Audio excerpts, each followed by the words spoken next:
Hello and welcome here again live on the World Crypto Network for the second episode of our new show, Read Rothbard and Use Bitcoin. And today we're not going to talk too much about Rothbard, and maybe a little bit, but we're going to talk quite a bit about Bitcoin because we are going to talk about the philosophy behind Bitcoin. And the philosophy is, of course, anarchism, right? Individual anarchism. And so we're going to talk about what that means, what that is, and why it's such a cool philosophy. I'm not going to be alone. I have two, maybe a couple more amazing guests joining. First of all, we got Ansel Lindner from, of course, Bitcoin and Markets. Ansel, how are you? Great, Max. Pleasure to be on with you. I've been looking forward to this. Yeah, me too. That is amazing. I'm really looking forward to this discussion, especially because of the last show that you did on the Independence Day in Bitcoin. That was a fantastic 10-minute episode. It was really nice. I like that. And that actually brought me onto this topic. So really cool. Then next, we are joined by JW Weatherman, who's going to be with us for a short period of time. JW, how are you? Good, man. This is fun. I'm glad you're doing this. This is going to be a good chat. Right? You are one of those cypherpunks, one of those anarchists who I really enjoy talking to because you are so well educated and also a smart Bitcoiner, which is a good combination to be in. And of course, we got Rico, coin reporter from us, live joining from Paris. Rico, how are you? Good evening. I'm doing really good. Thank you for asking me for this show.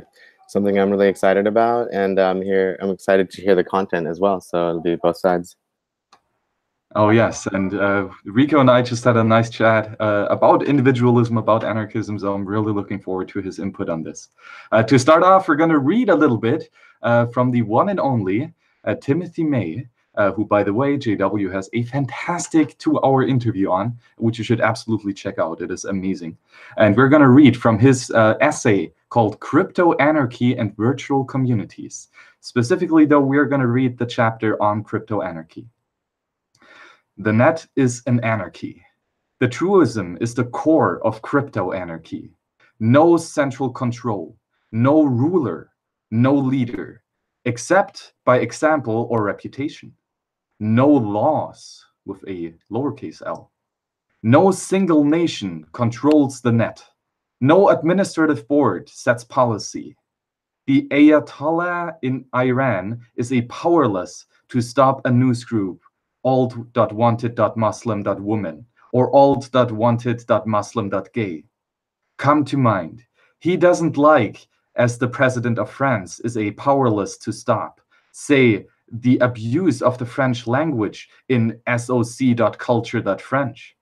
Likewise, the CIA can't stop newsgroup sites on web pages that give away its secrets. At least not in terms of the net itself. What non-net steps might be taken are left as an exercise of the paranoid and the cautious. Isn't that amazing? Timothy May, fantastic man and amazing cypherpunk.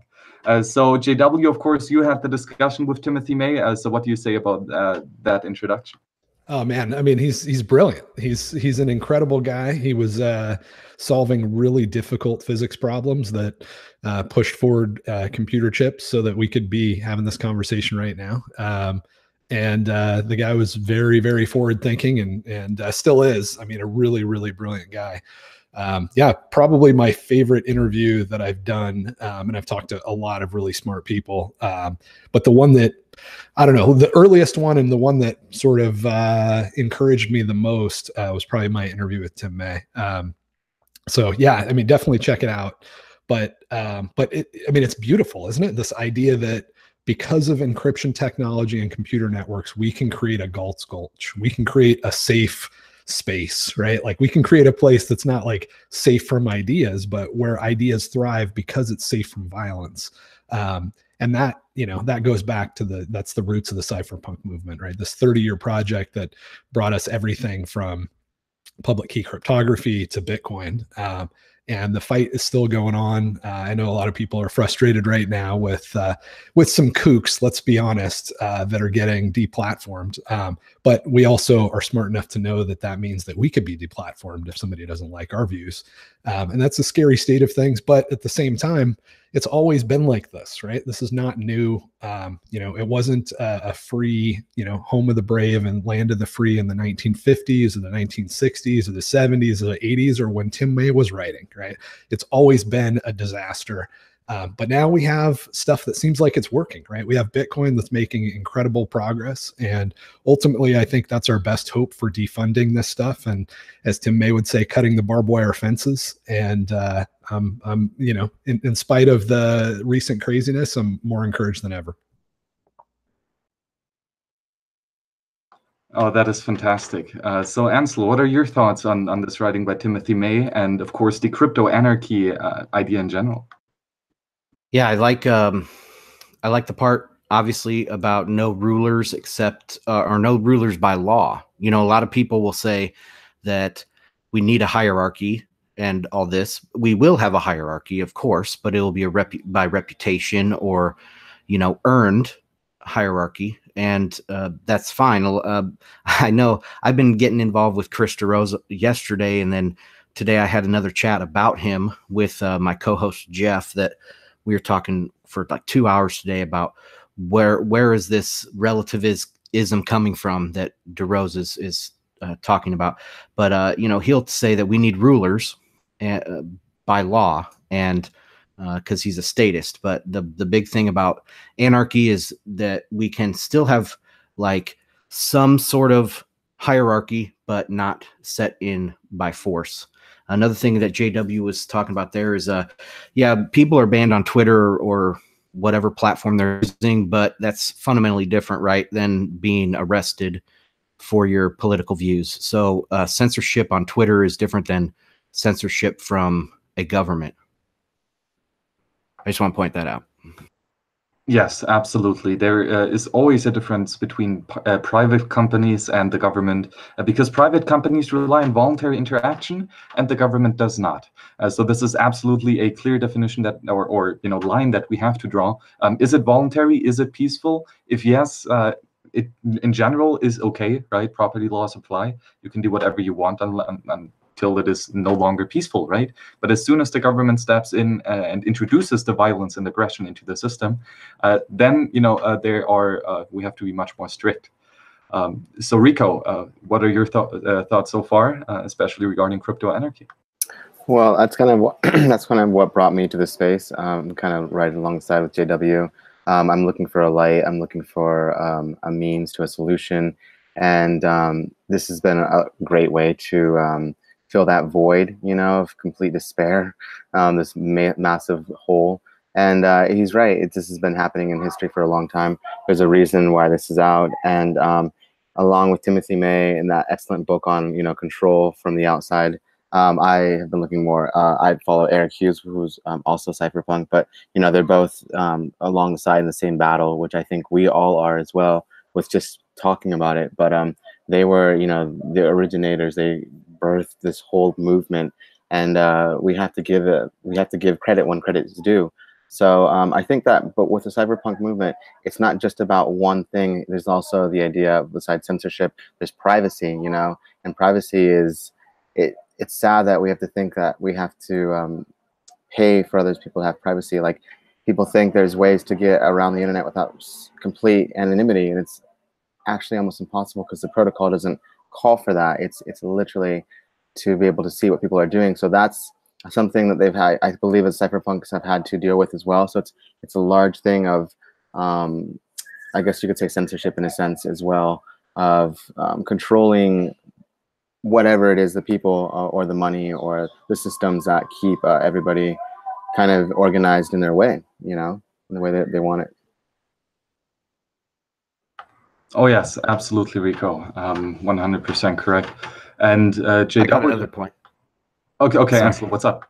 Sorry, I didn't want to butt in, but I think that more than privacy, cypherpunks are about activism, and so they're kind of like the activist wing of the Austrian party in a way, right? Or the Austrian School of Economics, not Austrian party.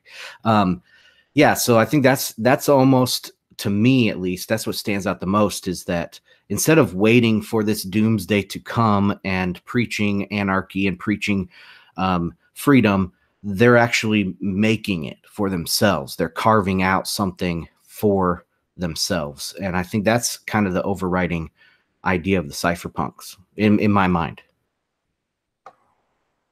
Yes, absolutely. It is really important that we realize that this is something, that is inherent in Bitcoin and the cypherpunk movement in general. And so, Ansel, maybe to elaborate a little bit, in your last show, especially on the Independence Day of Bitcoin, you used the term quite frequently, peers on the network. So how is that statement linked with the crypto anarchy movement? I see peers as the individuals. So nodes, everyone wants to say full node, Bitcoin node, Ethereum, fast sync node, or whatever. But in general, they're peers, and those are the individuals in the Bitcoin kind of ecosystem. So peers have rights, peers have power, self-determination, where the network is kind of powerless to do anything to them. Does that make sense? Yeah, Okay. Yes, it does. Absolutely. Yeah. So JW, maybe elaborate a little bit more on the importance of the individual in the Bitcoin philosophy. Yeah, I really like the article that Elaine, I'll probably pronounce her name wrong, O-U-I, I believe, that Nick Szabo tweeted out. So she wrote it and Nick Szabo tweeted out today. And I think it helps people understand what we're talking about when we're talking about anarchy, because somebody like Nick Szabo is not looking at this situation with people being deplatformed and saying, we have to get rid of private property rights. We need to give the government more power. We need to centralize this. It needs to be all about, who has the clubs and access to the guns to force their will on everybody else because there's a problem here that can be fixed, right? His response isn't that. It's an anarchist response. And I actually really hate the word anarchy because it's confusing to everybody except for the 7 of us that actually read about this stuff. But what it's about is restoring private property rights. So if you have a piece of land, and I'm going to do a bad job summarizing this article, you should definitely read it, but I'm going to give you an illustration. If you have a piece of land and for 300 years, people on both sides of your property have been able to walk through it, and that's just a standard, well-established thing. For a long time, it's been understood that they have an easement. They have a de facto easement on your property, right? And the way that got established was over years and years of people trying to work through problems and smart judges trying to solve issues and conflicts. It's not obvious that would be the case, right? It's not obvious that just because you've been walking over somebody's property for a long period of time, it's actually a property right of yours that you can walk on their property. But we know that that's the case because we had a free market in law for a very long time. And just like we have a free market in iPhones, and we know that, this is the best iPhone that we can build, we knew for a long time that the best way that we could solve private property conflicts involved easements if there was a long period of time that somebody had access to something. And I could explain more why, but it doesn't matter. Just take my word for it. That's a long established thing, right? The reason that's important and the reason that it's important that it's not obvious is something like Twitter can also be applied to this. And we actually can't find the answer to what's appropriate private property unless we have a free market in law. Well, a free market in law is anarchy. So just to know whether it's legitimate to deplatform somebody or not requires that we have a system, a free market of law, which is anarchy, right? Where we don't have rulers dictating exactly what's going to be done. And if you check out that article, I think that'll do a lot better job than I just did. But this is what we're talking about. We're talking about people's private property being honored and respected, not people throwing Molotov cocktails at each other's Toyotas. Yes, absolutely. Anarchy is absolutely not about breaking private property. It is about upholding it and treasuring it as the one and probably only rule that keeps society together, right? Without property rights, we would just take stuff from each other and kill each other all the time, because property rights are such a fundamental axiom of human action, right? Because you act as a human being. You prove that you control your body, that you own your body. And therefore you can then further prove that if you intermingle your body, your physical labor, with the abundant resources around you, then you own that property as well, right? So Ansel, what are your thoughts in general on that? Well, I have a question. Like, is it that, you know, property rights, do they spring from our ability to defend ourselves? Because like in Bitcoin, you know, we have cryptography where it's nearly impossible to attack us, right? Or to seize our property. And in the past we had, like before, say, the gun, we didn't really have property rights. And it's just, is it a coincidence that once the gun came around, that our ability, the cost to defend ourselves was cheaper than the cost to attack? And so fundamentally, you have to keep that balance or else you lose your property rights. That's a question I have. Yeah, I do think that I think there's two different things in a sense. There's the morality of property rights. And I think whether you can defend yourself or not, and that's the whole point of a free market and law, sort of discovering what are your property rights, and then a free market of private defense to enforce them. Is that if you can't defend your own property, just like I can't even get clean water, right? Like I'm not a survivalist. I'm dead without clean water. I don't know how to get my hands on clean water. But working together, we can put systems in place that can give me clean water, that can give me access to, discovering what my property rights are, and then can give me access to enforcing and defending my private property.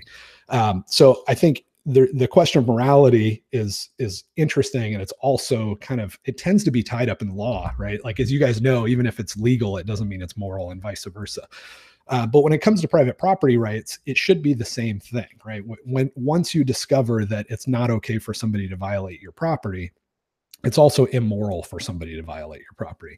And the problem that we have now is we're basically living under the Iron Curtain globally, right? It's not as bad as, Soviet Russia in the 70s or something like that.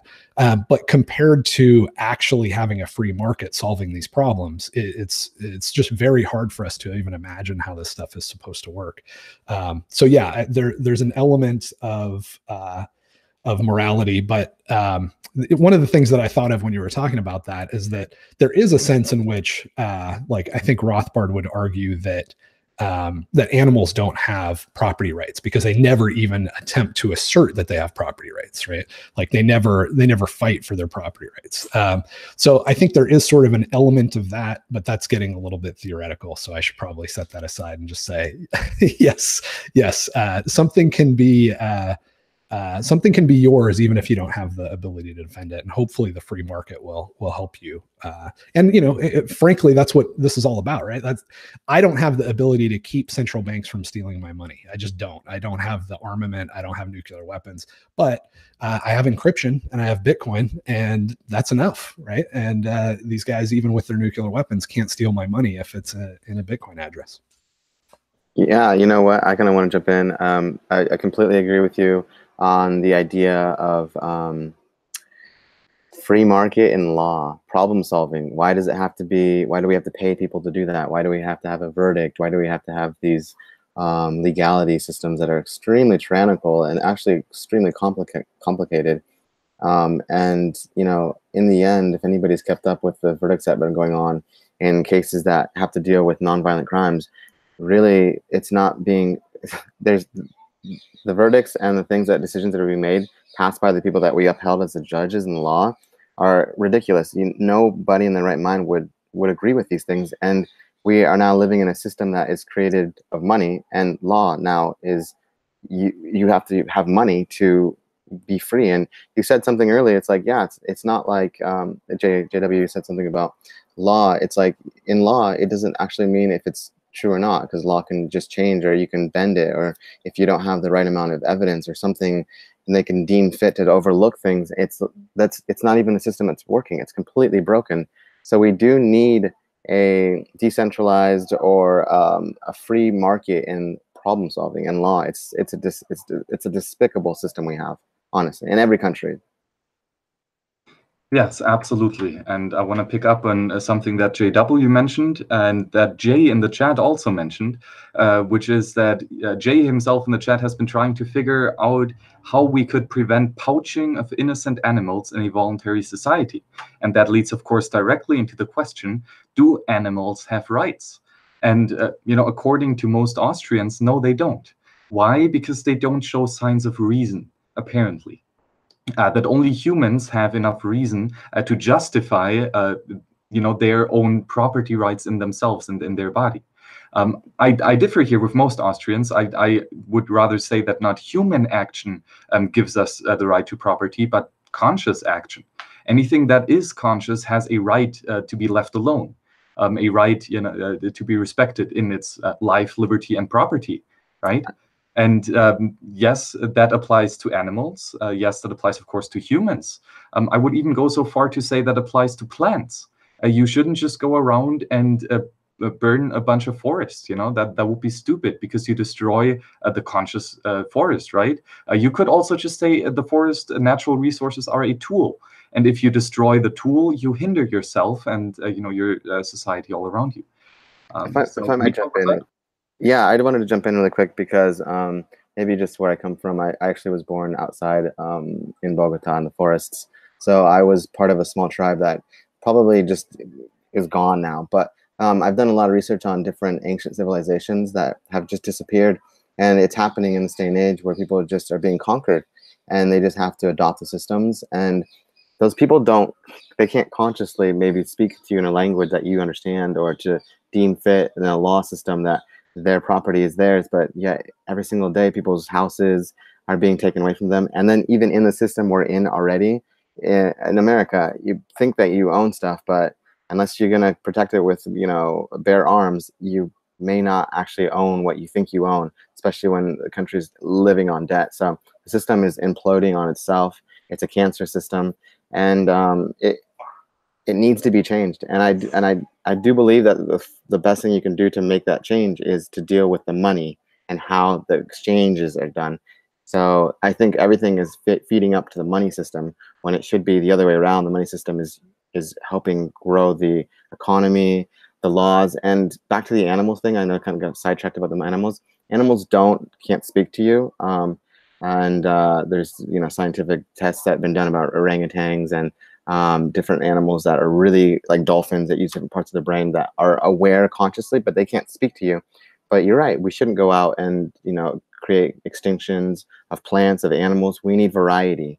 We need that. We need the animal kingdom. So we've lost sight of nature, and I think we put the power in Greenpeace and all these things to go out there and stop poaching and actions of people. But really, we need to take it upon ourselves to really do something about it, or speak up at least about it, and make it more consciously aware. Is the first step into any fight. I think is just speaking about it. So yeah, consciously they can't say anything, but I do believe it's destroying consciousness in a general sense to kill something. Pardon me. Yeah, the environmental issue is interesting because we all have sort of an innate desire not to see the world destroyed, and a lot of times governments use that to take power, right? If I could come in as the king and I could say, look, you guys are a mess, and if you don't give me all of the power, then you're going to end up cutting down too much of the forest, and you're going to kill all the fish, and all of these bad things are going to happen. So give me all of the power. Let me be the owner of this entire area, and when it's mine, I'm going to take care of it, and I'll make sure that you idiots don't mess it up. Well, we can see how that works out, right? The way that works out is in massive environmental devastation. So the actual solution for environmental protection is for people to be able to own their own property. If you own the stream, then you're going to care for the stream, right? Because it's going to produce clean water. It's going to be a place where fish come. You're not going to want to completely destroy that and move on if you actually own it. Now, if you're just a roving idiot or you're a government wonk, then yeah, you're gonna sell out that stream for the right favors. You're gonna strip it. You're gonna get whatever resources you can out of that thing and move on to the next stream. But if you actually own it, that represents revenue, ongoing revenue into the future. So you're going to be incentivized to optimize the management of that stream to maximize human delight, because that's how you get paid. So in a free market, everything just works together, and it works for the betterment of not just humanity, but the world upon which humanity is dependent. It's a pretty beautiful thing, and we gotta defund the slave system that's actually the root of the problem here, right? Like all of this little stuff, like that whole like environmental thing that we just went down. The only reason we're even discussing it, and we wouldn't have been discussing it 1,000 years ago, is that there is a slave-based system that wants to own all of the property, and in fact currently lays claim to every square inch of the earth, except for maybe some stupid island that nobody wants to live on that some dumb libertarians are setting up a project on. But practically speaking, every square inch of earth right now is laid claim to by a semi-Soviet sort of state. And that's the only reason that we're exploring this stuff. So the better question is, instead of being like academics and just constantly, looking at our own belly buttons here, how do we solve the problem? Well, why is it profitable, right? Like back to what Ansel was saying, if it's more expensive to defend than it is to attack, we're going to have lots of attacking going on. The whole idea behind Bitcoin and the cypherpunk movement in general is if we can create tools that change the equation to where it's cheaper to defend than it is to attack, then we won't have to be talking about dumb things like the environment in another 1,000 years. Everybody will just say, of course I take care of my property because I have kids and I have a future and I want it to be nice, and I actually want to get paid for the fish and I don't want to destroy all the fish. Yes, absolutely, JW. And I think this is one case where morality and prosperity come together, where it's both legally the natural law, legally speaking, the right thing to do, it's morally the correct thing to do, and also economically. So Ansel, what's up?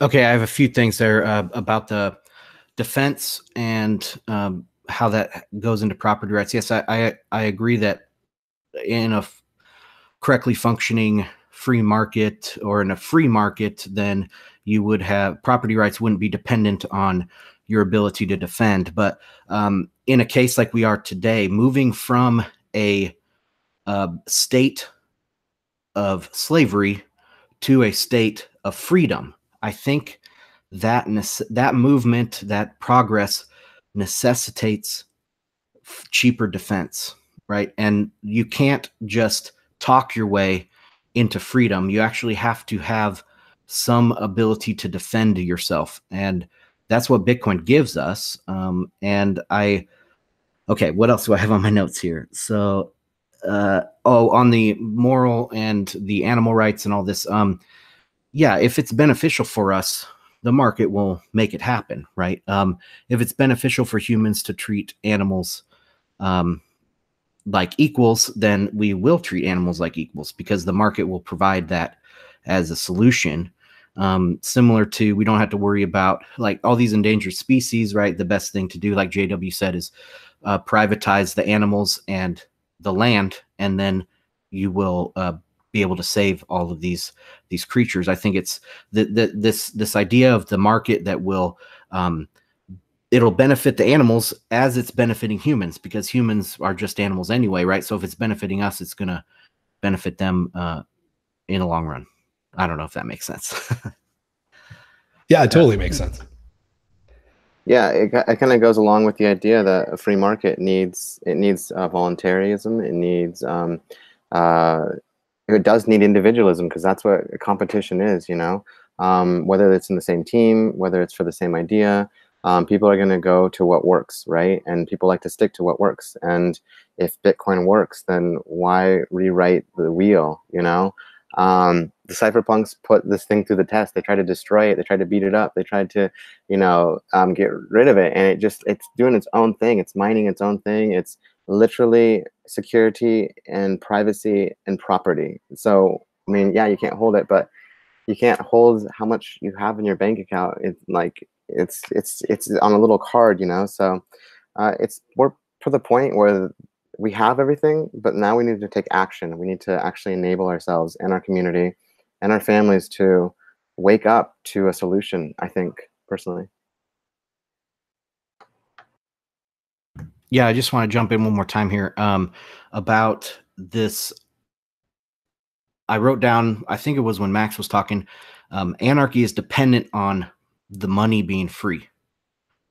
We can't have anarchy with just guns, like to protect ourselves, because those bastards found a way to still get us, and they took our money away from us, right? So now it's like money is the ultimate weapon.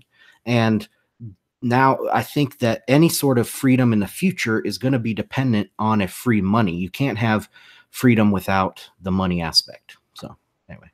Absolutely. And you also spoke about the aspect of guns, that they are a tool for self-defense, right? And another amazing interview that JW has was, of course, with Cody Wilson from Defense Distributed, who is now, who gives you the ability to 3D print a gun. And that is amazing, because with this, you have a gun that is not registered by the government, that you can do in your own house without letting anyone know, and that does not have a serial number, completely untraceable. And for example, for someone like me living in Germany, where Hitler took away our guns and never gave them back, and so did no other government ever after, because they don't want us to defend ourselves. So for me, this is literally the only option I have to get somewhat secure on a gun. So I'm absolutely excited about that. So JW, what did you take away from that interview with Cody?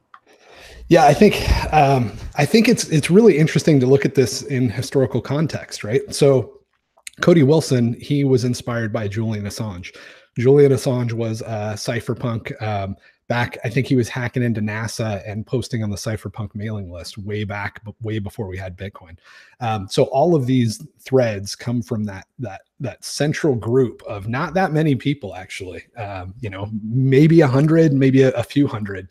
Tim May was setting up these little parties, right, where people were getting together, and they were all in one room, right? I mean, some of them were on the mailing list and weren't there in person, but we're not talking about a movement of 10,000 people.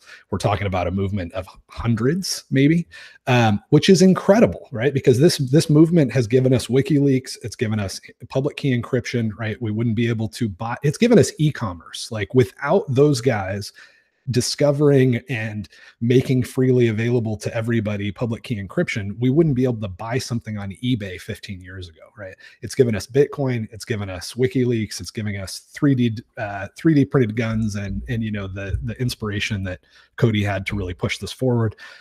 So it's really important, I think, for people to understand the cypherpunk movement for a lot of reasons. But one of the reasons is that it's so effective, right? The impact that a small number of people can have if they just build tools is obviously the answer at this point, right? Like, it's not politics. It's not even education. Like, education, maybe if it's combined with tools, right? So like, maybe we're not totally wasting our time here because we're telling people that a tool like Bitcoin exists or that the Ghost Scanner exists. Obviously, we need to have some kind of communication mechanism, right? Even the cypherpunk mailing list was a freaking mailing list, right? So it's not like communication is totally out. But I think that it's also really obvious that if you don't have a tool to offer, shut up. You've got nothing to offer. You have nothing to say. You don't freaking matter, right? Democracy is a false religion. I can buy a vote for $3.50 at the next election. So if I sell my tool, right, if I raise $50, I can buy far more votes very easily than you can produce. So the way to actually move things forward is not through the political means, right? The way to move things forward is to create a tool. I think the Ghost Gunner project and everything that Cody's doing is a good example of that. It's primarily an education thing, right? He hasn't invented 3D printing, and he didn't invent guns. He was maybe the first guy to build a 3D printed gun, but mostly what this is about is helping people understand that the world is different, and it's different because these tools exist. So it's very secondary, and it definitely follows the building of the tools. I think, even the internet, right? Like what we're doing right now, we're having this conversation that's great, but the reason that we're able to do it is because the internet completely disrupted media, right? Like what we see with, so who's the guy that's in New Zealand right now and he's getting shut down in physical venues? Forgetting his name. He's very, very popular dude. Anyway, he's a free speech, sort of guy. He puts up a video on YouTube. He gets 200,000 views within a few hours. He goes down to New Zealand and they shut down one of his venues. What does it have? 2,000 people in it? Who cares, right? Like it's a fight worth fighting, but we've already won the war. The media gets him on there and they try to make him into a Nazi. Who cares? They get 2 to maybe 30,000 views or something like that when they put up I think that would be certainly good for local news, but I think that's pretty decent for ABC. He puts up a video response to that. He gets 200,000 or 300,000 people that sees it. Like the best thing that ever happened to those guys was to say something bad about this guy. They're totally irrelevant now. So the tools that we're building are completely changing the landscape. A lot of them have come and been inspired from the cypherpunk movement. And I think that's worth noting. And it gives us a roadmap on how to keep making progress. Yeah, that reminds me of the conversation you guys had a couple weeks ago there at the Mises University with Joseph Salerno. And I really liked that interview. I talked about it on my show. And it was like they're looking for a political solution, right? The traditional Austrians are looking for a political solution and waiting for doomsday and all these things. And that is starkly opposed to what the cypherpunks and the neo-Austrians are doing. They're doing more of a, activism and creating the change they want to see. Yes, and to respond to the other point you made there about the media being totally irrelevant now is that it's similar to Bitcoin, right? Like, and no press is bad press for Bitcoin, because if 100,000 people read some article on Forbes, maybe we get 100 to 1,000 people actually looking into Bitcoin deeper and buying some Bitcoin. And eventually next time it snowballs on itself, and they're sowing the seeds of their own destruction. So yeah, it's very similar. Oh yes, and that is one big cliff between the, let's say, old school Austrian economics at the Mises Institute and the new, more cypherpunk crypto anarchists, is that we have this technology and that we can use it to defend ourselves, not by the political means of trying to attack other people, but by actually defending ourselves. And then after we can defend ourselves, we can actually go out there and be free human beings, because nobody can take that away from us, right? And we talked about that earlier, the importance of defense. And the argument came up if maybe you only have natural rights if you can defend them. I disagree here. I would say you have them all the time. They are inherent in creation. They are inalienable. They are yours, and absolute nobody has the right to take it away from you. However, although this natural law is in place, there is still the free will aspect in this world, which is, of course, that you can break natural law. You can do that, but you have to suffer from the consequences, right? And the consequences are a slavery society. Therefore, because we have free will and vicious human beings on this planet, we have to use technology to defend ourselves. And that is, of course, where weapons like guns come in. That is, of course, where cryptography comes in to defend your rights in the 3D space, in the non-tangible, not the 3D base, but the digital cyberspace, right? The non-tangible space. So Rico, you wanted to jump in. Yeah, it's well said. Very good points you guys made. And I was going to jump back to previous statement, and it was about the idea that, I actually wrote notes just in 2 seconds. It was about the idea of giving the government the idea to solve the problem. Like they're the ones that are actually setting this problem in motion. So why are we giving these people the power? They're obviously, look at patterns. If you can't read patterns, they're not fixing anything. They're just keeping it this way because that's how they control things. So I think people, honestly, they don't want to see the problem. They want to believe if there is a problem, it will just change naturally. We're humans. What do humans do? We solve things. We conquer. We don't like to be captured, so we climb walls. We do things that we, to stay free. And we're in a problem, and so many people have created a solution. And the solution is being oppressed. It's being, you know, kept dormant, and just like technology that's with energy and stuff. Because once we have our property rights, we can move assets. We don't have to rely on the system that is governing the everything, the laws, the food, the water, the air. They're controlling everything, your minds. Then it's like, that's why we have these tools. So go out there and utilize these tools, you know. And if you want to learn about the tools, then go do the research. It's called the internet, and you can pretty much get, you know, higher education by yourself online, JW knows, than you can in being in debt coming out of college, you know, at the age of 21, 22. So, I mean, just there, don't be part of the solution. Don't play the game. Just, you know, use the tools to start a new thing. Do something that's going to affect by your action. You don't have to be part of the problem. If you don't want to be part of the problem, just don't play the game. So, yeah, I think people that just want to believe that there's a messiah coming, or they're waiting for the apocalypse or the zombie apocalypse, and that's all fun and games. But I mean, come on, guys, there's problems right here that you can delve into. Get your hands dirty. There's so much work to do. Pick up a shovel. I mean, I definitely can make some top things that people could do. It's so easy. So things aren't going to fix themselves. People need to do things. And JW, I respect what you're doing. Max as well. And Ansel, it's really nice. I've just looked into your information.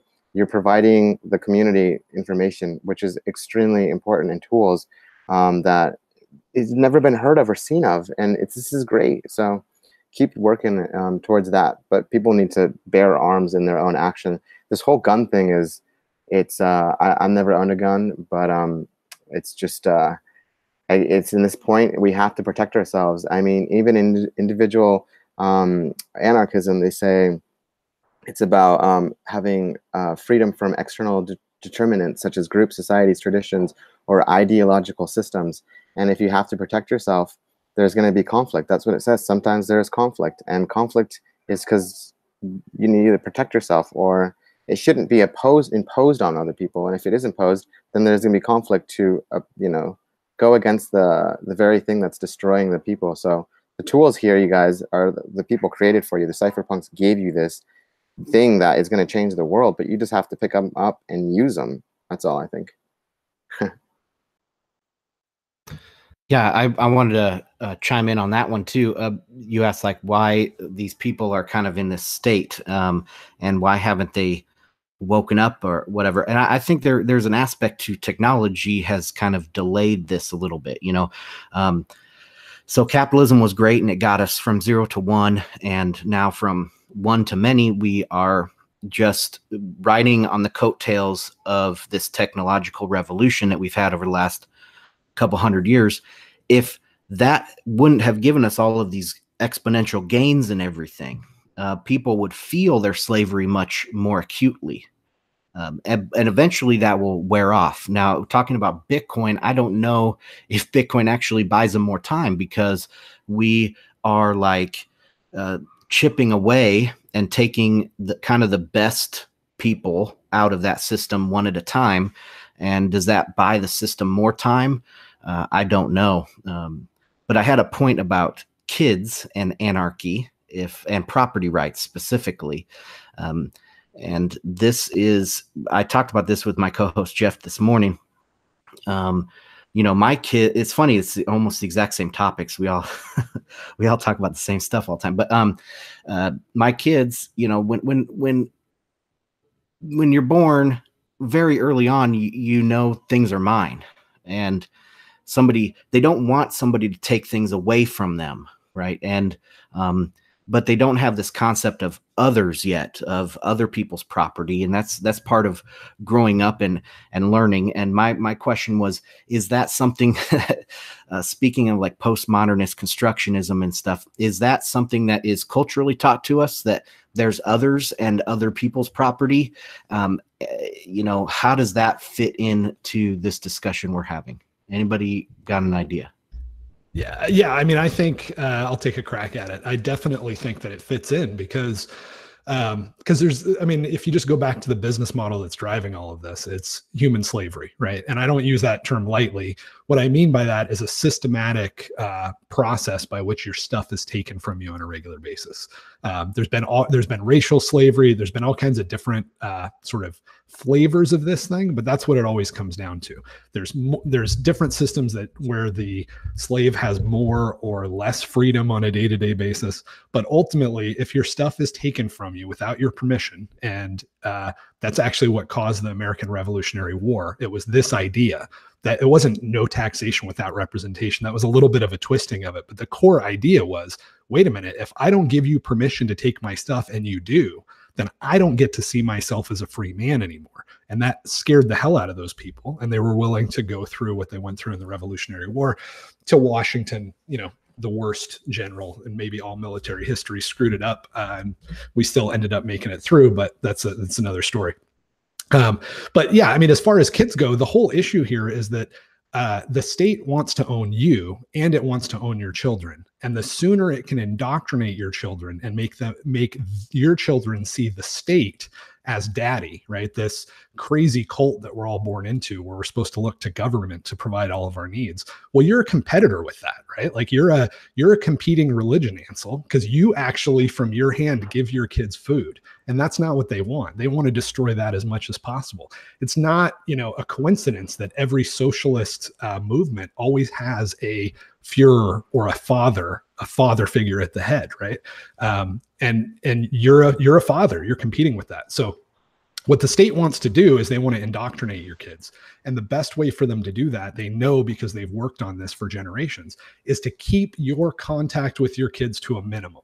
And that's one of the things that public schools are excellent at. Private schools are good at it too, actually, and it makes you feel better about it. But keep your contact with your kids to a minimum. Maximize the amount of time that your kids have thinking about things that the state provides. Worshiping George Washington, even though he was an absolute clown. Make this guy seem like he was really important and provided for them. Even the term founding fathers should send chills down our spine and make us realize that we might as well be out in Southern California right now in a commune. This stuff is insane, right? This is not how people talk about politicians. We don't put politicians on our money and call them the founding fathers unless we want to end up in, a much worse situation. So, but I do, and because of that, like with that framework, you can see it all does come down to defense, right? It's all about private property. Even my, little, sad by comparison to something like Bitcoin, cypherpunk project, which is just to allow kids to learn math and programming. That's all about helping defend the minds of kids, because the state loves the idea that they get to claim that they teach math. They get a whole lot of PR value out of that. And they're not actually teaching math. What they're doing is they're teaching kids to fill out a form for the DMV, and they're shaming them on a regular basis and convincing them that they're stupid and that they need to look to George Washington and Abraham Lincoln and Barack Obama and Donald Trump for their salvation, because they're just so dumb, and they're convinced that they're dumb because they've been exposed to math in this way. So even my, project to teach kids math and programming is ultimately about defending the brains of these little guys, making it too expensive to indoctrinate them, or at least push the needle a little bit further in that direction. So, it's not guns, it's teaching kids math and programming, but it's still an issue of defense.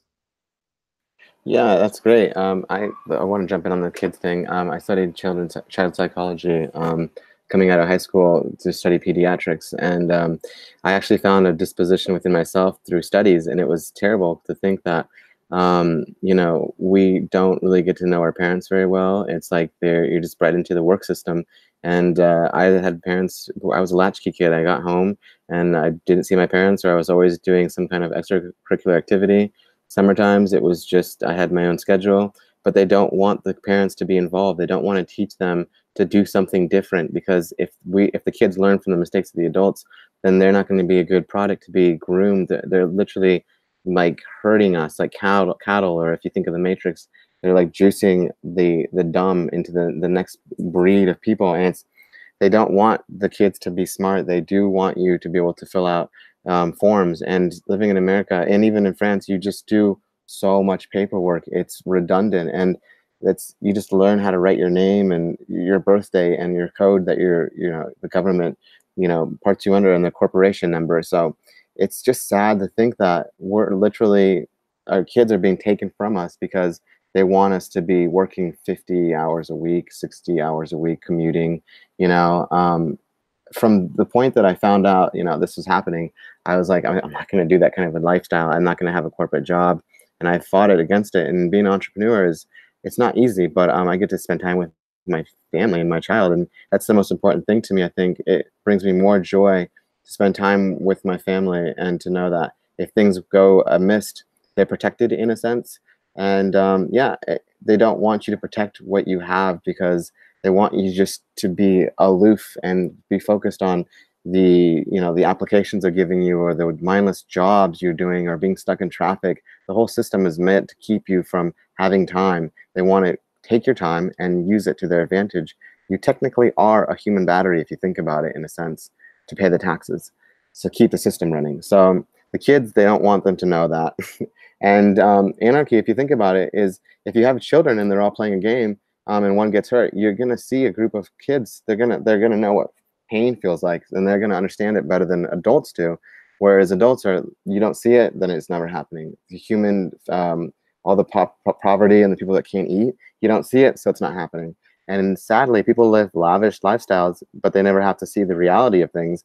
And it just blows my mind. I mean, look at Israel. They're right in the middle of it all, and they just don't want to see the problem. And that's the issue with humanity, is we don't want to deal with the problems. We just want to pretend they don't exist and check out. And it's not easy. It really isn't. But it's also so easy to just forget about things and just go on about your day and using your Instagram and your Facebook and stuff like that. So they're not only just taking your kids, but they're keeping you from being aware that they're doing it, which is so sad, honestly.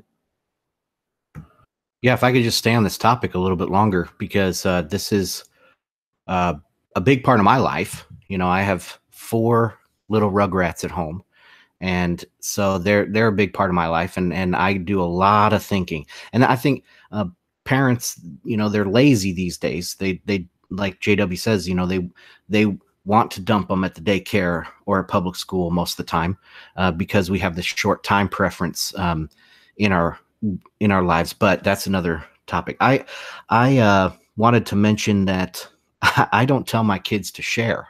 Like a lot of parents, they say, oh, you have to share your toys with your sister. You have to share your toys with your brother or whatever. And I say, well, they're your toys. You can share them and have fun together, or you don't have to. I don't really care. Just don't fight about it. And I also tell them to defend themselves. So if their sister or brother comes and takes their toys, I'm like, well, defend yourself. If you don't want them to take your toys, you know, push them back. And I don't really have a problem with that, because it'll teach them valuable lessons by fighting with their brother and sister when they're single-digit age, and they will get along with people more in the future, is my kind of opinion. And they don't teach. I mean, public school so sterilized against everything. It's so sterilized you can't even say words or make a symbol with your hand or anything like that, you know. So I don't know, maybe that's my way of toughening up my kids, or teaching them that they're important. They're individuals. As an individual, they're special. And if they don't want to share, screw the other people. Absolutely, yes. And this is really, really, really important to understand that internally, in the body, in the ownership of the self, we have a 100% monarchy. I myself own myself, nobody else. I'm the king of myself and my property. Nobody can take that away from me, right? But because I have that, Ansel also does, and JW does as well, and Rico and everyone else. We all are monarchs within ourselves. And because we have internal monarchy, the logical conclusion of that is external anarchy, right? Nobody can, because we are all sovereign within ourselves, that means that we, well, first of all, have to leave each other alone. You know, the right to be left alone, one of the fundamental rights of being the king of yourself. But then, because we have a right to be left alone, of course, that also means that we shouldn't try to steal from each other and kill each other and all that kind of stuff. So internal anarchy, monarchy, and external anarchy, that is freedom.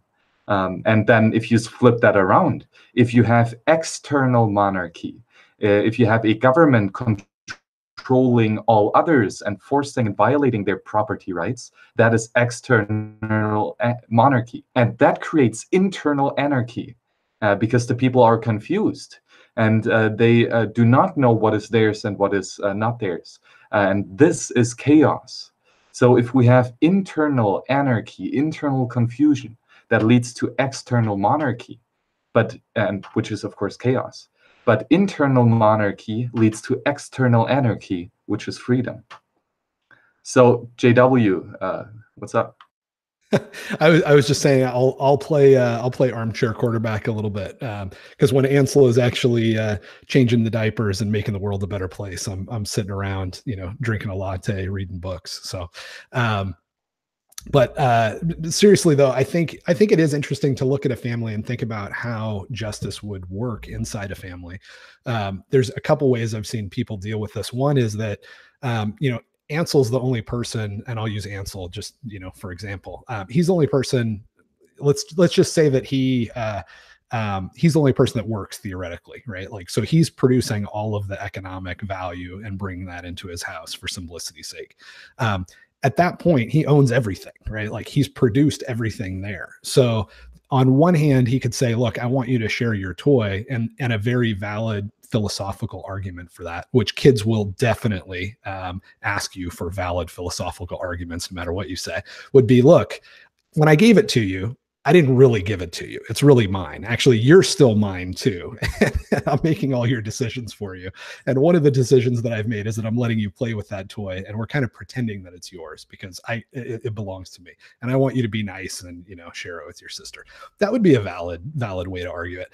Another thing that would be valid is to say, look, it's yours. You can do whatever you want with it. And honestly, I think parents have to do a lot of this stuff in different circumstances, because there's a lot of complicated stuff that you got to get in their brains before they leave the house. And I think that would be totally valid too. And then as far as justice goes, if you could run your house and say, all right, we're gonna pretend that there's no system of self-defense here, right? And so we've got these 8 brothers, they all live together in the house, and you can just beat the hell out of each other and take each other's stuff, as far as I'm concerned. Like, Ansel could do that, or he could say, no, I'm going to teach you guys how a justice system works, and actually, in a sense, I'm the free market judge that's been selected here, right? So if you screw over your brother, I expect you guys to try to work it out. And if you can't come to a resolution, you're going to do what humans have done for thousands and thousands of years. And that's bring it to the local chieftain, or bring it to the most popular judge in the area that has a reputation for administering justice. And, if it's Ansel and 8 teenagers, Ansel's probably, the smartest guy in the room, since everybody else is by definition retarded. So they're going to bring it to Ansel, and Ansel is going to, he's going to mete out justice, right? And that's going to be typically, that would be a restitution payment, right? You punch your brother, you got to make it up to them, right? In sort of layman's terms, you stole something, you got to pay it back. You smashed your brother's clock, you got to buy him a new clock, right?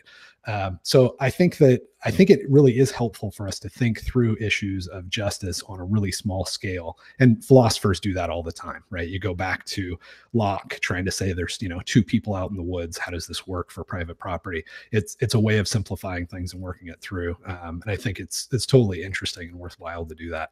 And Ansel's got like a little lab, so he can tell us how it goes. That's hilarious, Ansel, because I'm thinking I've got 4 of the siblings, and it kind of was that way at our house as well. I mean, it was all self-defense, and I was the middle child, so it's hard to deem both sides.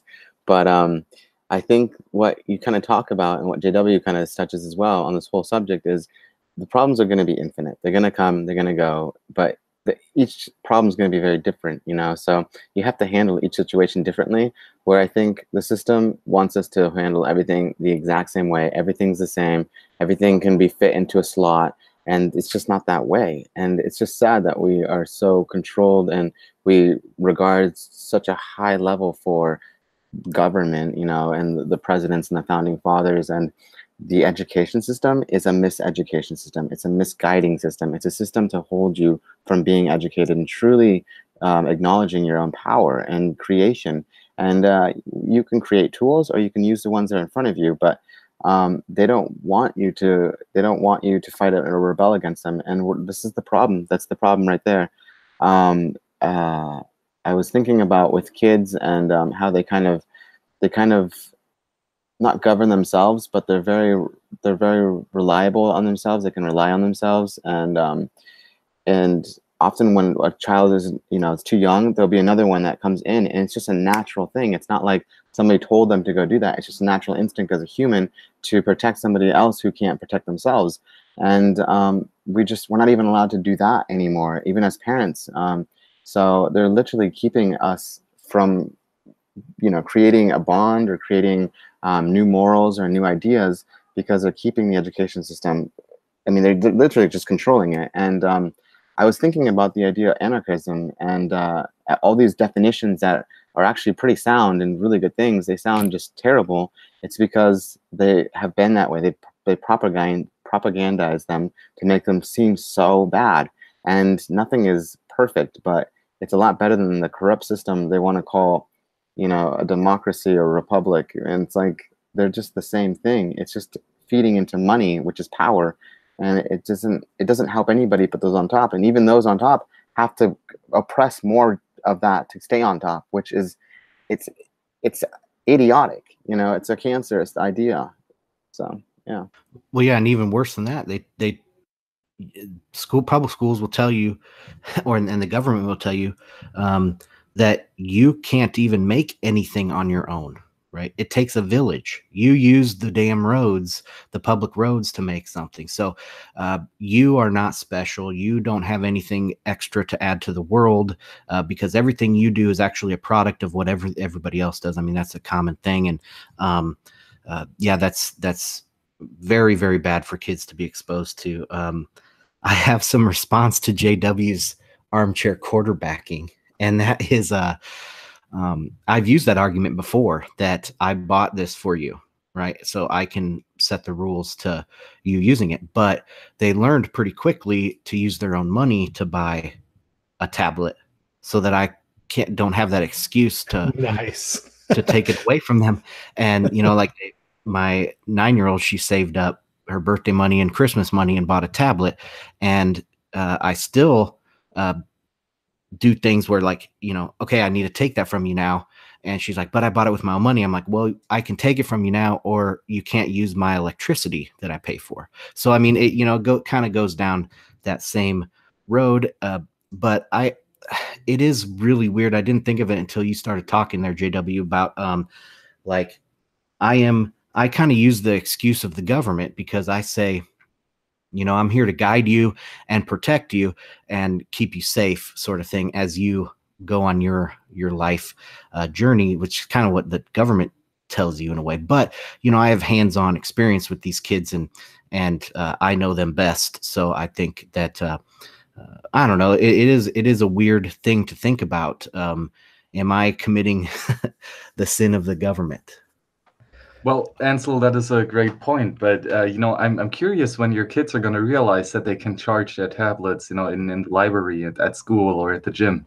Or buy a solar pack, off Amazon. Yeah, exactly. They'll weave around it, because, well, they are free human beings, right? And they are problem solvers, and they will remove uneasiness. That's what we humans do, right? So maybe to swing back to more towards Bitcoin, because this individual anarchism is a fundamental part of Bitcoin itself. And it's in the network itself, right? It's a peer-to-peer electronic cash system. And the peer-to-peer is really, really important. Because if you really use the Bitcoin network, and only when you do run a full node, you can set whatever rules you like. So you play by your own rules. You choose if you want to have 21 million coins, if you want to have 40 million coins, if you want to call it Bitcoin or Bitcoin Cash, if you want to use any other shitcoin. Yeah, you choose your own rules, and you choose which software, of course, you're going to run. That's how you choose that, or you're going to write your own software. And then your node also verifies if all the other peers in the network partake by those rules, if they play by those rules, right? So you verify and don't trust if people play by your rules. And of course, if they do not play by your rules, well, you kick them off. right? So you do have, in this sense, internal monarchy. You create whatever rule you want to. And we have external anarchy, which is if you do not play by my rules, I'm going to punish you for that, right? Because you break my rules, right? You break my property rights. So, JW, what are your thoughts on the internal anarchy in Bitcoin?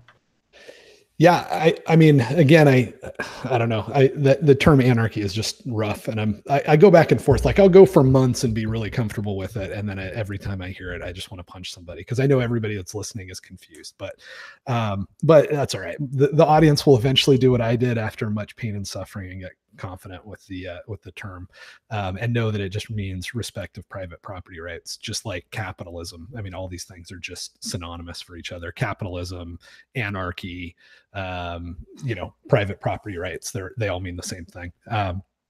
So yeah, I mean, I think in context, Bitcoin is our biggest hope, right? Because we're trying to find tools that change the equation, that make it harder for us to have our property rights infringed upon than it is. Or another way to say it is we're trying to find ways to make it cost effective to defend ourselves, right? And I think there's nothing really on the horizon right now. And I don't know that there maybe by definition could be anything on the horizon that's better than a tool that makes it hard to steal money. If you just look at Bitcoin or from the perspective of like an invading army, right? This is where all of our governments came from, by the way. It wasn't like there was a very reputable family that grew up and then got a bunch of reputation and slowly convinced us through their eloquence that we should give them more and more power.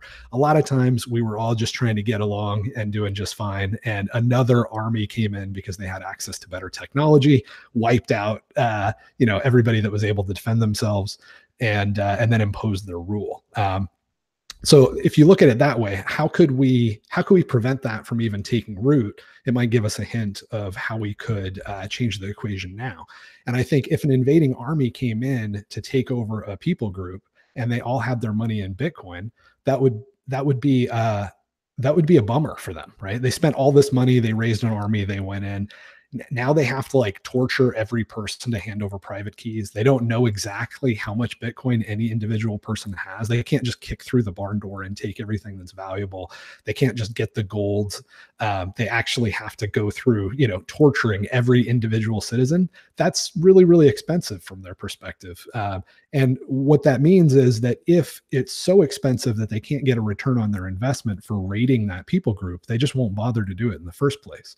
So it's hard for me to imagine something better than being able to make money really, really hard to steal to encourage individual liberty and freedom. And I think that's what's great about where we're at right now. I mean, I'm obviously putting a lot of time and I'm excited about MathBot. I want kids to know that they're not stupid, but I do actually think that Bitcoin adoption is going to have a bigger impact on people's ability to learn math than anything that I could do working on the problem to learn math. And you can apply that to all kinds of other things, because individual freedom is going to give us better cars. It's going to give us better math programs. It's going to give us better tutors and educators. It's going to give us a better legal system, better private defense system, if it's good enough to actually make it unprofitable to harvest us. And I think that it might be. I know that there's some debate around this. Is it in and of itself enough, or does it just start at the tipping point? I think it might be in and of itself enough, because I don't see any governments that are functional right now without a central bank. So, that could be, and by far, it's been necessary to have a central bank for any large scale total war that's ever happened. So I think we have a really good chance of it being the tipping point, the thing that gets us to where it's just a no-go to try to harvest humans anymore. Yeah, the human harvesting's got to stop. I mean, we've got movies about it. They should know by now it doesn't work. But anyways, I just wanted to say, I kind of stick to what I said earlier as well. In the governments, they're trying to control the problems just so massive, and they're using very general purposes, and they can't control. So then they create this corruptive fear police state, which keeps people from really creating solutions, because they're so living in fear.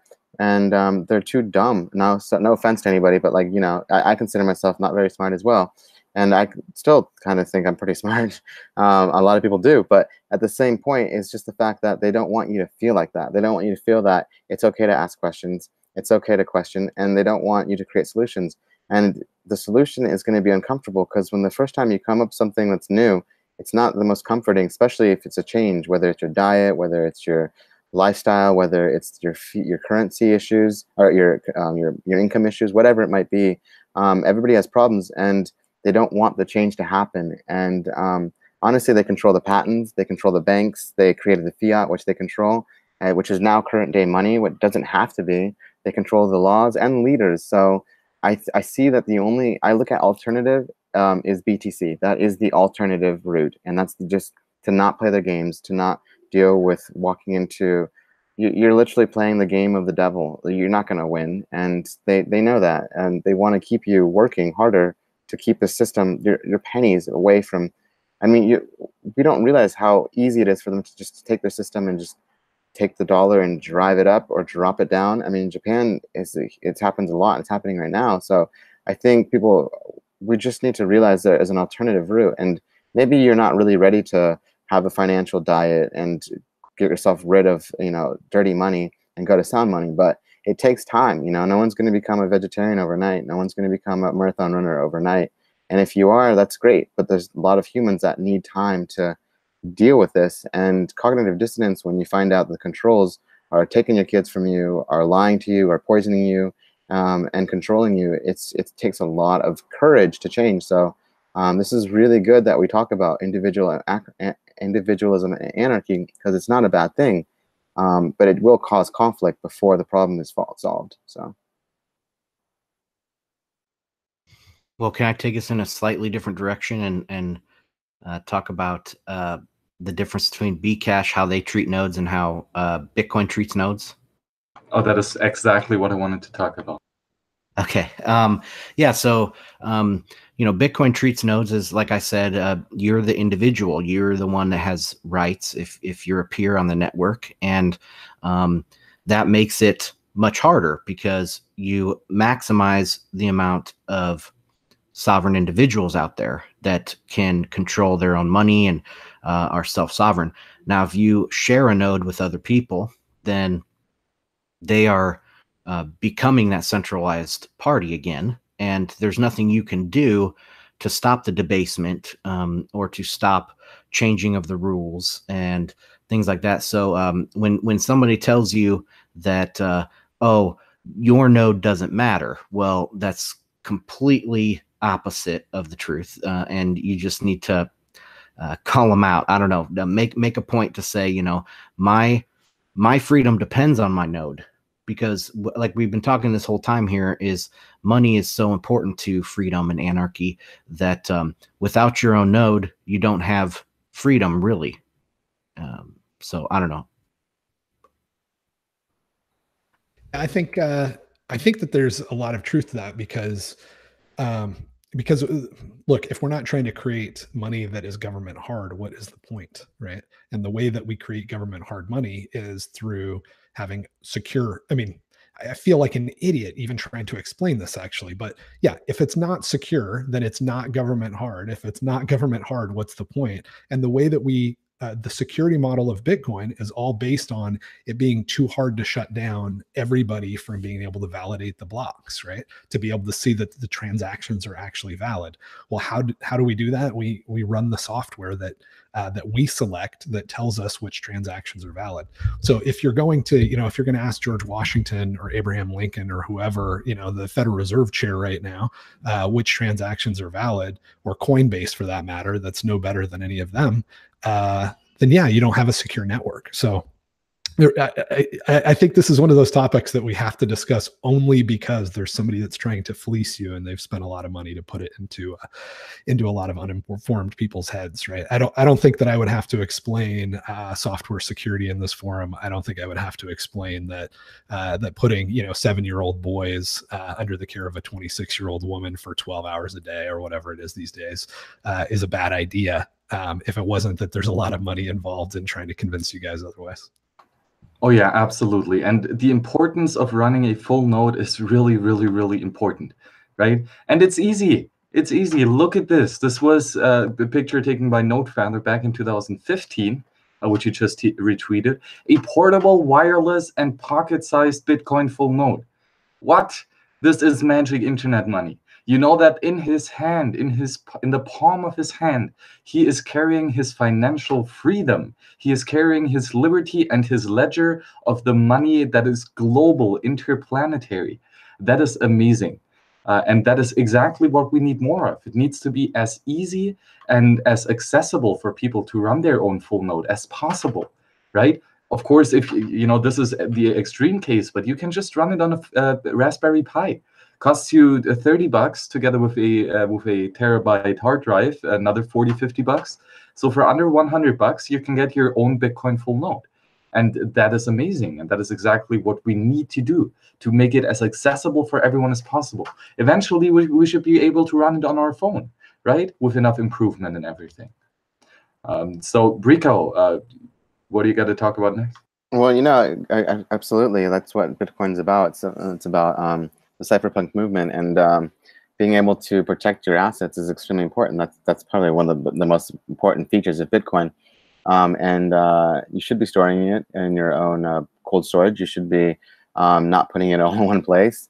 But this is new for a lot of people, and cryptocurrency it's scary for people who don't know much about well, cryptocurrencies and blockchain and online currencies. And let me tell you, it was pretty scary when I first heard about it too. I just thought it's the mark of the devil, and even anybody in the space, we still don't know. So no one can sit there and say, this is what it is, you know. Even the master geniuses say, you know, we don't know what this is still. And until the volatility, before the adoption, before the ETFs, people are just going to have to create, you know, their own relation with Bitcoin, their own relation with themselves. Because one thing I've learned about this Bitcoin thing is I thought I knew so much. It plunged me into like a huge plethora of opportunities and hope. And more so, there's another part of that great hope is self, you know, when you have to deal with the problems within yourself, because we realize that, yeah, you have the solution, but obviously the world's not going to change tomorrow. But there's so many problems within ourselves that keep us from being free, you know. And that's one thing that I've learned from Bitcoin is that I realize that I'm still stuck in a system. I'm still scared, you know. Like, so I remember when I first got into Bitcoin and when it just shot up, I was like, I got to get some money, you know. And I'm not saying don't take your ROI or take some, you know, profit if you want in fiat or whatever you want, but go buy a computer or something.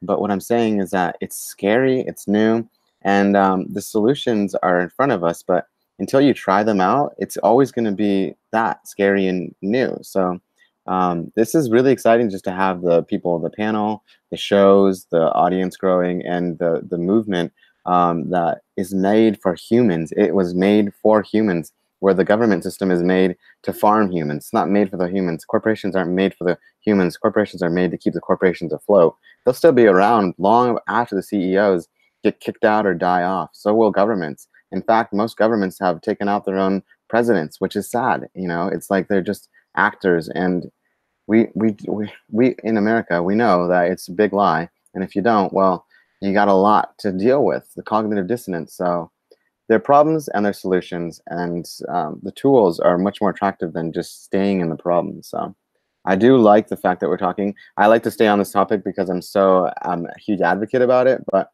I think that with what's going on with BCH and Bitcoin, that's exactly, it's like a sidestep. Like, do you guys want to continue kind of shrugging along in the dirt with something you don't know that is controlled by, you know, somebody individual? Or do you want a system doesn't have a leader, doesn't have a website? The people are the marketing, the people are the human resources, and the people are the bosses. You are your own boss with your node. You know, you are the advocators. Teach people how to create wallets. Look at Jimmy Song. He's huge. You know, he's a Bitcoin celebrity because of what he's doing, and all he's doing is bringing people knowledge. So simple, so beautiful, and yet the systems don't want you doing that. How is that possible? It's a solution. That's why.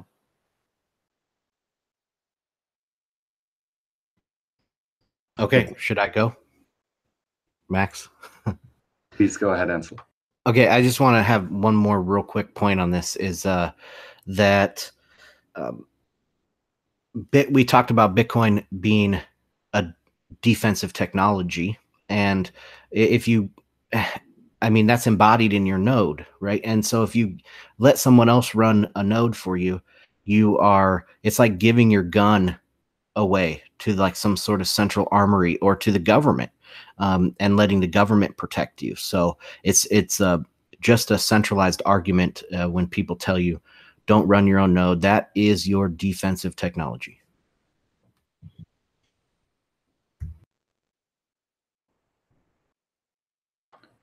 Yes, absolutely. And, it is so important that we realize that Bitcoin is not only from the philosophy based on you, the individual, but it also gives you the tools to defend your property against the authority that is stealing it from you all the time, that is violating your property. So not only is Bitcoin fundamental based in the individual ideology, it gives you the tool to defend it. Yeah, absolutely. Yeah, and I think along those lines, don't listen to the scammers when they tell you don't need to run a full node, and don't listen to the scammers when they tell you that you're too stupid to raise your own kids. The average IQ of a public school teacher is not good. So if you're listening to this right now, you probably have an average IQ or above. And you certainly care about your kids more than the average school teacher that's being paid from the government, is poorly educated. They majored in education, so you knew they were dumb when you knew them in college. Don't put your kids in their hands now. So run a full node, use mathbot.com and the other great resources, and raise your own kids. Yes, absolutely. Guys, this was a fantastic discussion. I had a blast talking about the philosophy of individual anarchism and how it applies to Bitcoin and all over the place. That was a fantastic discussion. Thank you all, guys, for joining me. And of course, here, thank you guys on the chat. That was amazing. So Ansel, thank you, of course. And where can the people find you? What are the projects you're working on right now? Yeah, thanks, Max, for having me on. I do a podcast, bitcoinandmarkets.com, all spelled out. You guys can go there and listen to my episodes. I try to do one a week, and I do a couple different ones. I do like a fundamental market analysis type thing, and then I do a crypto rant on every other week. And I also do content on Patreon, so if you want to support the show on Patreon, patreon.com/Bitcoin and Markets. And I do a show with my co-host Jeff over there, and we do this exact thing, like talk about anarchy and all that. It's called Bitcoin is Freedom. Yeah, that is fantastic, Ansel. And I have to say, your fundamental market analysis is probably the only market analysis I watch for Bitcoin. Because for me, price is so boring. There are so many more better things to talk about. But your market analysis is actually worth listening to. Well, yeah, I thank you. I don't want people to be like waiting with bated breath of my prediction, right? Like that's what all of these technical analysis shows are all about. Oh, what will this host say I should do for my trade? So I try to break down the fundamentals and have a little bit of education in there to make people look up the links themselves and realize what is actually, how does Bitcoin actually work? At least dig into it, Yeah, absolutely. I love it. So JW, again, thank you for joining us. You initially said that you can only join us for 15 minutes. Turns out that's more like an hour and a half. So why did you stay so long, and where can the people find you? My plan was to only be on for 15 minutes because I have this terrible cold, but you get me talking about human slavery, and the adrenaline gets pumping, and I'm here like 2 hours later, which my wife really loves, by the way. So I'm getting out all of my abolitionist rants on you guys so that I can actually have a cup of coffee with her later and not drive her nuts. So it's good all around. Yeah, no, you can follow me on Twitter at WeathermanIam. And, check out mathbot.com too. The other project that I have that I'm working on is a cryptocurrency or Bitcoin investing and trading course. It's like 8 hours. Myself, Saifedean Amos, the guy that wrote the Bitcoin Standard, and Eric Lombroso, the guy that coded SegWit, all those guys show up for an hour each, and I'm there for the full 8. Spend a lot of time just going through the fundamentals of what you need to know from a technology and economic standpoint to have any idea what's going on in this space. So if you're interested in that, hit me up on Twitter, because I haven't taken the time to get a website up yet. But we've got like 30 people that have gone through it so far since we had the idea just a few weeks ago. And it's been really good. Everybody's been really happy with it. And I think there's a lot of recovering crap coiners in there, and a lot of people that are recovering statists as well. So I'm feeling pretty good about it so far. Oh, that is really good. Yeah, JW, I don't think that there's anyone that could introduce the people more gently to the ideas of Bitcoin and anarchy, right? that's what I'm known for, is being just a real gentle, calm guy that walks you through it and holds your hand. Thanks, guys. Exactly. Thank you for joining us, JW. And last but most certainly not least, we got Rico. Thank you for joining us. Yeah, no worries. Thank you for inviting me. If anybody wants to tweet me, it's at Rico Report, or you can find my YouTube channel. I've got a lot of different conversations and different things that I'm putting out. It has to do with alternative route, and Bitcoin is definitely an alternative route. So feel free to check me out there, you guys, if you want. And I'm always checking in on the shows as well. Yes, and nice to meet you, Rico. As well, and so it's a pleasure. Great insight as well. And JW, it's always a pleasure just to sit next to you in a panel. I'm definitely following everything you're doing. So awesome, out to the panel. Yeah, the panel is. You guys are my teachers as you are anything else as my peers. So that's the most beautiful thing about a decentralized system.